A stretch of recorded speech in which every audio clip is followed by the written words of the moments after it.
it's one of those days you don't want to do it, right? You're just exhausted. I had plenty of those. So what did it look like on those days? What are you doing mentally? What were your strategies?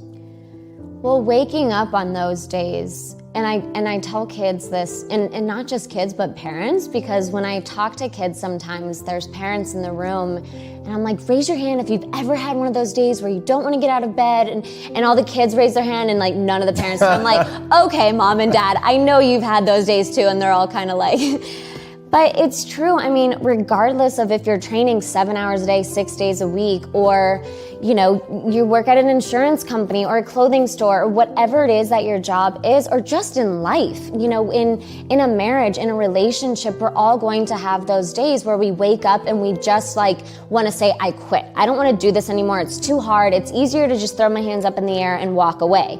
And then what I would tell myself is, okay, like, that's the easy way out, but you know, tomorrow or the next day when you're feeling a little bit better, you're gonna regret that.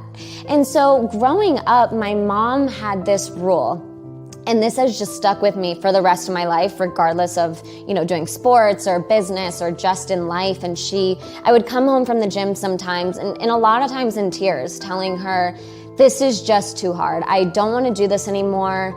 I hate gymnastics. You know, I'm in pain. I really just don't want to do this. And she would say, okay, that's totally fine. Like, you don't have to do gymnastics anymore. You know, it was really interesting because she was just like, okay, well, you can quit, but not today. You have to go back to the gym the next day and the next day and the next day until you have one good day. And of course, I rolled my eyes and I would say, but I don't want to go back to the gym tomorrow. And she was like, look, I'm never going to force you or push you into gymnastics except for today. And you can quit after you have a good day. So, you know, and some days this would be 3 days, 5 days later, and some days it would be the next day when I would have a good day. And because moms always know when we have a good day without even saying anything, I would come home and she would say, okay, great, now that you've had a good day, you can quit, we'll enroll you back into public school, find another activity that you want to do. And, you know, I would look at her and say, I don't know what you're talking about. I never said I wanted to quit. So the moral of that story for me was that we're all going to have these days where it just feels like it's too hard. We don't want to do it anymore. And you want to quit. And that's okay. But you can't quit or give up on those days.